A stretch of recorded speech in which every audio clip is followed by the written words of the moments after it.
Hey guys, so I just finished up filming the Joy of Coffee documentary and I got to work with a really cool coffee shop. They just opened up a few months ago, so really the whole time dealing with the COVID pandemic, I got to know them a little bit and they had a really cool backstory, so I was really excited about the project. But in this video, I'm going to talk about the behind the scenes of creating and filming that project.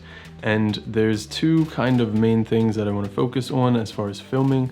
And one is filming the interviews, and two is filming the B-roll and transitional shots.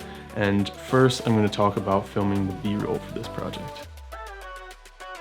So for filming the B-roll, I filmed everything using my Canon R, and I actually, for this project, especially for the B-roll parts, filmed everything with the battery grip attached to it to give it some extra weight to help with stabilizing some of the shots.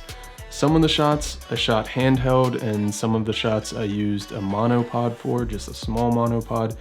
And I thought about bringing in a tripod to set up, but in the coffee shop with space constraints and just how fast everything's moving, the quick pace of everything, it really wasn't going to work out. So I either went handheld or monopod with everything. So obviously getting stable footage was a big component of this. I did want to have the handheld look to make it feel a little bit more natural, but I didn't want it to look too shaky and distracting.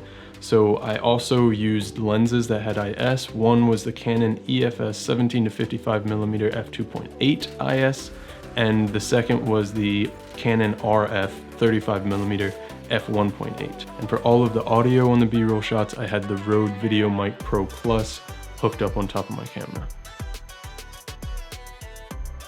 So for filming the interviews, and obviously this is a really important part of the documentary, I wanted to have a 2-camera setup. So I used the Canon R as my A cam and the Canon RP as my B cam. And as far as lighting goes, I wanted to keep it fairly simple because in the coffee shop, the front wall is just a complete wall of windows. We had a ton of light coming in, so I really just wanted to complement the light that we had coming in there, shape it a little bit, and use that to our advantage. For lenses on the A cam, I used the Canon RF 35mm f1.8 again, and on the B cam, I used the Canon EF 85mm f1.8. For the main audio source, I boomed in the RØDE Video Mic Pro Plus, and I had the RØDE Video Micro for reference audio. So I hope you enjoyed this short little behind the scenes look at filming the Joy of Coffee documentary. I hope you also enjoyed the documentary, and thanks for checking it out.